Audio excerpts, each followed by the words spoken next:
I knew the exact moment our company was going to crash and burn. It was not when our biggest client started complaining about slow response times. And it was not when the coffee machine in the break room died and nobody bothered to fix it for 3 weeks. It was a Tuesday morning, exactly 9:15 in the morning, under those buzzing fluorescent lights that make everyone look like they are dying of some rare disease. I am Thomas. I am 49 years old. I live in Austin, Texas, and I have been keeping TechGuard Solutions running for the last 12 years. You know that guy in every company who actually knows where all the bodies are buried? That is me. Except instead of bodies, it is network cables, server configurations, and the kind of legacy code that would make a fresh college graduate run screaming out of the building. I am a senior network systems engineer, which is just fancy corporate talk for the guy who gets called at 2 in the morning when absolutely everything breaks and nobody else knows how to fix it.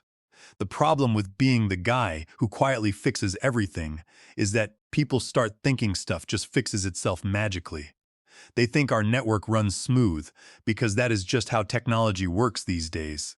They do not see me working until midnight on Friday because some marketing intern downloaded a massive virus that nearly wiped out our entire client database. They do not see the custom scripts I wrote years ago that keep our whole security system from falling apart under the weight of daily attacks. And they definitely do not see me coming in on weekends to update firewall rules because our automated systems are essentially held together with digital duct tape, prayers, and sheer willpower. I have sacrificed countless weekends, holidays, and family dinners to make sure our systems maintain a 98.5% uptime. So when Richard Henderson, our confident CEO, walked in the server room that Tuesday with a big smile and that look that says he just made a decision that is going to ruin someone else's day, I should have seen the trouble coming from a mile away. He had someone with him, a younger woman in an expensive suit that probably cost more than my monthly truck payment. "Listen up, everyone," Richard announced, his voice echoing off the metal server racks and cutting through the hum of the cooling fans. "I want you all to meet my daughter, Chloe Henderson. She just finished her master's degree at Stanford, and she is going to be our new chief technology officer. She brings a fresh perspective, new ideas, and the kind of modern thinking this department desperately needs. You know how it is." Chloe stepped forward like she already owned the place, which I guess she kind of did by blood. She had that overwhelming confidence you only get when you have never been responsible for keeping a critical system running at 3 in the morning. On Christmas Day, she looked around the room at all of us. There was me, Jacob from Network Administration, and Matthew from Sales, who still thinks a router is something you use for woodworking in your garage. Then she looked right at me, her eyes sizing me up. "So you are Thomas," she asked loud enough for everyone to hear. "Dad has told me all about you. He says you are the steady hand around here, the guy who keeps the lights on." I nodded slowly, keeping my mouth shut and my expression neutral. I was right in the middle of trying to figure out why our intrusion detection system was throwing false alerts every few hours. It was probably because our marketing team's new social media tools were triggering the strict security protocols I had set up. Chloe walked over to my workstation and carelessly picked up a stack of network diagrams I had been working on. These were not just random papers or idle doodles. They were incredibly detailed maps of our entire infrastructure that I had spent weeks putting together for an upcoming audit. She flipped through them like they were junk mail she found in her mailbox. "Interesting setup you have here," she said with this little condescending laugh that sounded exactly like nails scraping on a chalkboard. "But looking at this infrastructure, it is pretty outdated, do you not think?" The whole room went dead quiet. Even the server cooling fan seemed to stop humming for a second. "Outdated," I repeated, taking my hands off the keyboard and slowly turning my chair to face Chloe. "Yeah," she said, carelessly tossing my diagrams back onto the desk, half of them scattered onto the floor, sliding under the desks and cabinets. She did not even bother to look down at the mess she had made. "I have been reviewing our system's architecture, and honestly, this whole thing screams legacy technology. We need to modernize, Thomas. We need cloud migration, containerization, microservices, not this dinosaur infrastructure you are babysitting." She looked around the room for backup, grinning broadly, like she had just solved world hunger. A couple of the newer guys, probably terrified of getting on the CEO's daughter's bad side, let out these nervous laughs that made my skin crawl. I looked at those papers scattered on the floor. Those diagrams represented 12 years of building a network that had near-perfect uptime, zero major security breaches, and handled everything from our basic email to our highly sensitive client billing systems. My desk phone rang exactly 5 minutes later. It was William, one of our most prominent board members and biggest investors, calling about our monthly security report. Usually, I send him a highly detailed breakdown that I put together manually because our automated reporting system has not worked correctly since the previous administration. Thomas, William said in his usual gruff voice, I am just checking on those security metrics. We have a major board meeting tomorrow morning, and I need the numbers. I looked at the file sitting right there on my desktop labeled November Security Report Final. It was completely done. It was absolutely perfect. It had real-time threat assessments, detailed logs of the dozen intrusion attempts we had successfully blocked this week, and system vulnerability patches that I had been tracking around the clock for the past month. I right-clicked on the file and hovered my mouse over it. I stared at it for a long, quiet moment, thinking about the papers scattered on the floor and the condescending tone in Chloe's voice. Sorry, William, I said, putting on my most helpful and polite customer service voice. I have been specifically told by our brand new Chief Technology Officer that our current infrastructure is outdated dinosaur technology. You will need to ask Chloe for the modernized metrics. I believe she is working on a state-of-the-art cloud-based reporting system as we speak. There was a long, stunned silence on the other end of the line. Okay, he finally said, sounding deeply confused and slightly concerned. I will give her a call and see what she has. I hung up the phone and took a slow sip of my coffee. It tasted like the sweet beginning of something very interesting. The clock on my wall showed 9:30 in the morning. The battlefield had been drawn, and they had no idea they were walking blindly into a minefield. There is a special, almost physical kind of quiet that falls over a tech department when you stop doing all the extra stuff you are not officially paid to do. It does not happen right away. It is more like that eerie calm before a massive storm hits the coast. You know something huge is coming, but you cannot quite put your finger on what it will be or when it will strike. For the rest of that entire week, I became exactly what they said I was. A guy simply maintaining legacy systems and doing nothing more. I showed up at exactly 8:30 in the morning sharp. I took my full 1-hour lunch break, something I had not done in nearly a decade. And at exactly 5 in the evening on the dot, I shut down my computer, grabbed my jacket, and walked right out the front door. The very first crack in their shiny new modern system showed up Wednesday afternoon.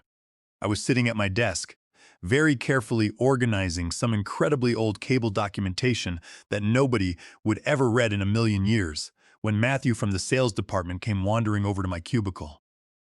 Matthew is a genuinely good guy, but he is the kind of person who thinks a firewall is something you build in your backyard to keep the neighbors away. Hey, Thomas, Matthew said, leaning casually against the side of my desk. I have a quick question for you. I am trying to get into the main client portal, but it is giving me that endless spinning circle thing again on my screen. Usually, you just restart something magic in the background, and it works perfectly. In the past, literally just 2 days ago, I would have sighed heavily, remoted into our main web server, cleared the memory cache that fills up every couple of days because of some terrible coding issue nobody ever bothered to fix, and had him back online closing deals in under 5 minutes. Instead, I looked up at Matthew with my absolute biggest, fakest customer service smile. That sounds really frustrating, Matthew, I said in a sympathetic tone. But Chloe is handling all infrastructure optimization and server troubleshooting from now on. I am just maintaining the dinosaur technology. I absolutely would not want to mess up her brilliant cloud migration strategy by interfering with legacy commands. Matthew blinked a few times, trying to process what I had just told him. But Chloe does not know about the cache thing, he pointed out logically. You are the only one who knows how to clear it without taking the whole server down. I am sure she will figure it out, I said cheerfully, turning back to my cable documentation. She has a master's degree from Stanford. After all, a simple server cache should be child's play for Chloe. Matthew stared at me for a long minute. I could see the gears turning in his head as he tried to understand the new office dynamics. He nodded slowly, backed away from my desk, and headed nervously toward Chloe's expansive corner office. About 10 minutes later, I heard Chloe's voice echoing loudly across the entire open office floor. Just restart the whole server. Have you tried turning it off and on again? Why is everyone in this building so completely helpless today? I took another slow sip of my lukewarm coffee, hiding a smile behind my mug. If she restarted the main web server during peak business hours, she would knock every single sales representative offline for at least 20 minutes. I watched the server status monitor on my screen flash red as the connection dropped, followed immediately by a chorus of groans from the sales floor. Friday was the absolute final deadline for our quarterly security review with Apex Financial. This was not just any run-of-the-mill client. They handled nearly 40% of our total annual revenue and had absolutely zero tolerance for any security problems or compliance failures. Usually, this quarterly deadline made me sweat bullets and lose sleep. I would typically spend Thursday night running extensive diagnostics, updating complex firewall rules, and painstakingly putting together compliance reports that would make a federal Sarbanes-Oxley auditor weep with joy. This particular Friday, however, I felt as incredibly calm as a monk in a monastery. I sipped my coffee and watched the clock tick towards the afternoon. At exactly 2 in the afternoon, Chloe sent an enthusiastic email to the entire department. Security review complete, team? Excellent work this quarter. I have compiled all our modern security documentation for Apex Financial. I am sending this directly to the client now for their Friday review. This is exactly what modern efficiency looks like in action. She had proudly attached a large PDF file to the email. Out of morbid curiosity, I opened the document just to see exactly what kind of unmitigated train wreck she had put together and sent to our biggest client. It was somehow even worse than I thought possible. The vulnerability assessment section was confidently talking about legacy systems we had completely gotten rid of over 3 years ago. The firewall configuration pages showed network ports that literally did not exist on our current physical setup. And the absolute best part, the critical intrusion detection summary, was completely empty. It was just a massive, blank gray box where all our actual highly sensitive security data should have been properly formatted and presented. I stared at my computer screen in utter disbelief. It was exactly like watching someone drive a sports car off a cliff in extreme slow motion, except the car was made of multi-million-dollar client contracts. And the cliff was our entire company's professional reputation. I easily could have fixed it right then and there. I could have hit reply all and said, "Hey, the firewall configuration is completely wrong, and you forgot to include the actual required security data for the compliance check." It would have taken me maybe 15 minutes to pull the correct logs and put together the real numbers they needed to pass the audit. Instead, I quietly closed the file. I created a brand new folder on my secure desktop, creatively named the Chloe files, and carefully saved her disastrous document right there for safekeeping. Then, for the first time in my 12 years at this company, I cheerfully left the office at exactly 5 minutes before 5 in the evening. Walking to the parking garage, I could clearly see Chloe through her massive office window. She had her expensive shoes up on the desk, talking animatedly on her phone and laughing loudly about something. She looked exactly like she had just conquered the entire corporate world and proven everyone wrong. She had absolutely no idea the corporate world was about to brutally conquer her right back. Monday morning hit the office like a heavy brick, crashing through a fragile glass window. I had actually genuinely enjoyed my weekend for once. I went to a local barbecue joint, watched some football, and did not check my work email even a single time. It felt incredibly weird, almost like I was cheating on my job or committing some kind of crime. When I finally walked into the office on Monday, the air was thick enough to cut with a heavy network cable. The relaxed, victorious Friday vibe was completely gone, rapidly replaced by the kind of intense, sweaty panic you only see when people know something's is terribly wrong, but nobody wants to be the first one to admit it out loud.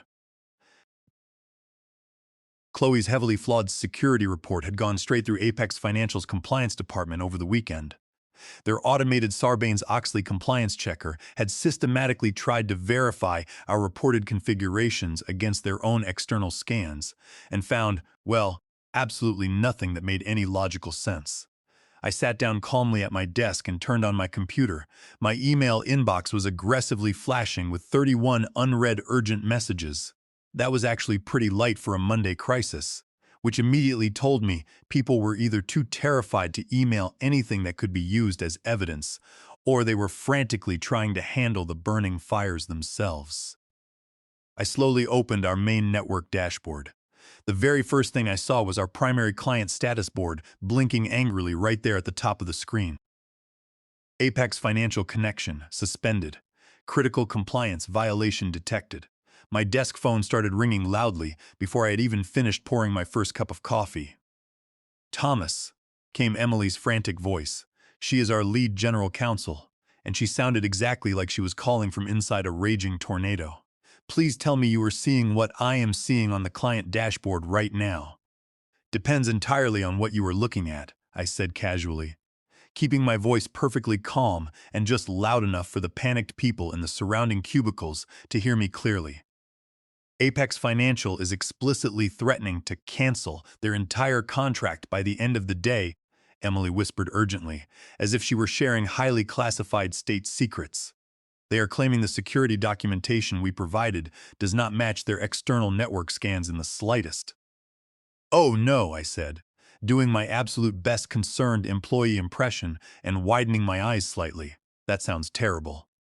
Compliance issues can be very tricky to navigate. Chloe thinks there might be some minor compatibility problems between your old monitoring system and her new security protocols," Richard continued. I could clearly hear the sheer desperation creeping into his normally confident voice. "We just need you to take a quick look under the hood. Just help smooth out the integration so we can get Apex Financial back online and satisfied." This was it. This was the exact moment they fully expected me to sigh heavily, roll up my sleeves, and fix their massive mess so everyone could go right back to pretending I did not exist and that my work was just dinosaur technology. But I thought about Chloe arrogantly tossing my careful network diagrams onto the floor. I thought about all those lonely late nights keeping their systems running flawlessly while other, louder people got promoted. "I would genuinely love to help," I said politely, "and I really would have loved to help if they had ever treated me like a valued professional instead of old office furniture. But I simply do not have access to Chloe's brand new cloud infrastructure. If she has completely migrated our security protocols to a modern platform, my old school clearance level probably cannot even reach them." Richard looked profoundly confused, like someone had just tried to enthusiastically explain quantum physics to him using only finger puppets. "Can you not just override it somehow?" he pleaded, gesturing vaguely at my monitors.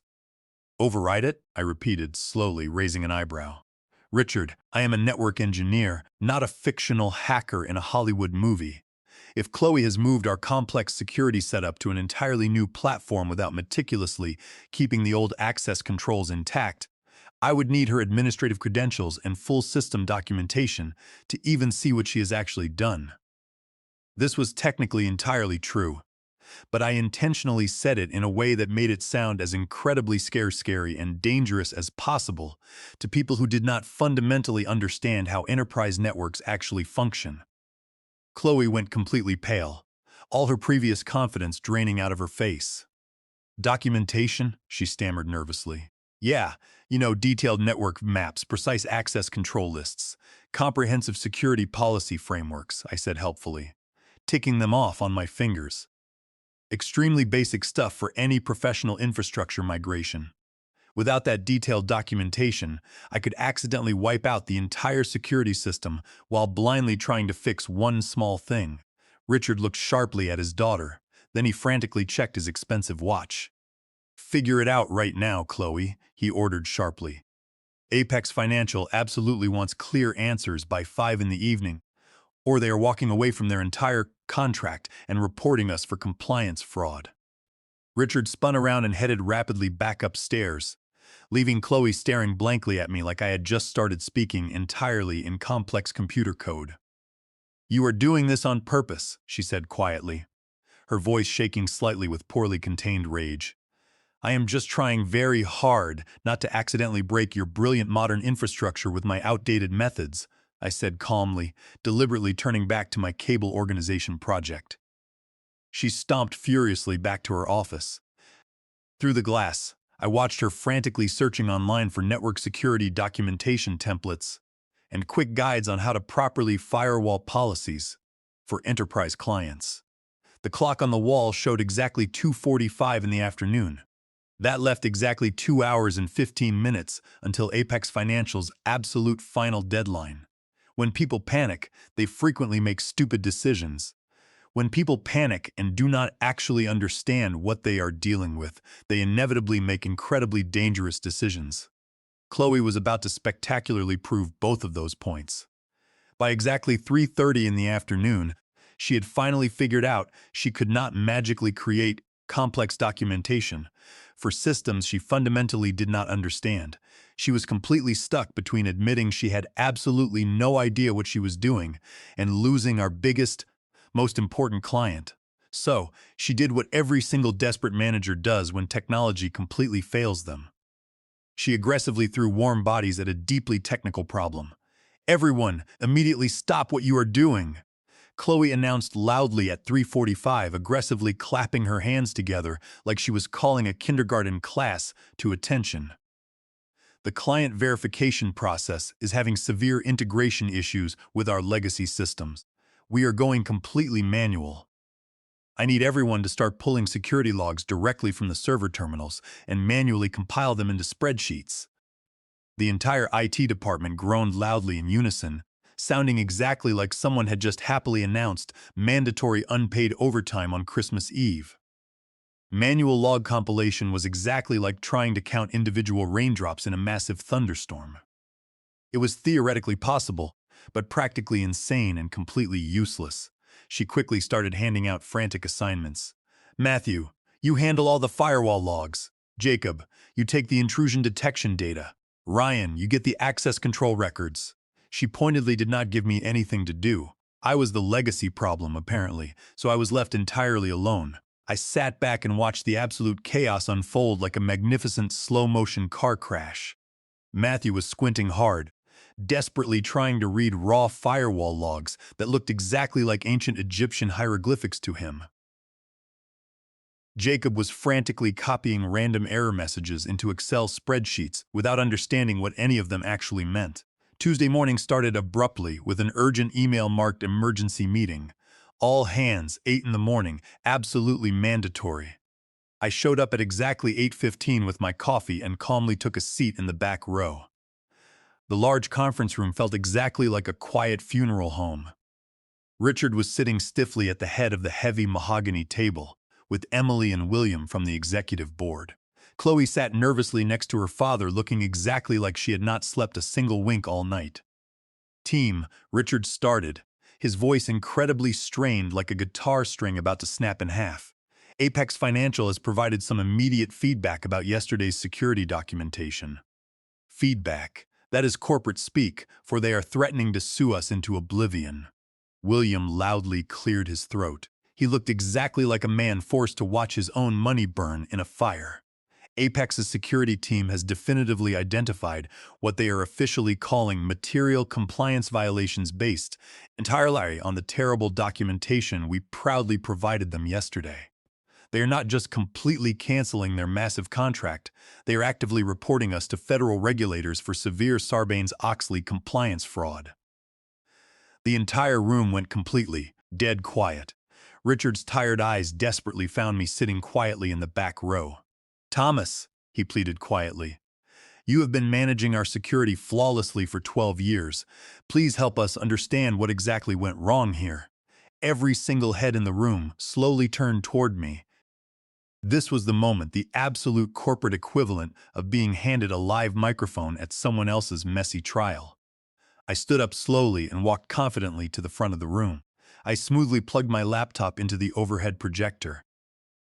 I would be very happy to explain, I said calmly, but I strongly think it is incredibly important. Everyone clearly sees the complete timeline. I pulled up two distinct documents side by side on the massive screen. Left side are the actual real security metrics from my legacy monitoring systems. Right side are exact excerpts from Chloe's manual compilation yesterday. Here is our actual real security status, I said, pointing clearly to the left. A dozen blocked intrusion attempts this entire month, which is completely normal for a company our exact size. Here is how yesterday's brilliant report presented it. I pointed to the right.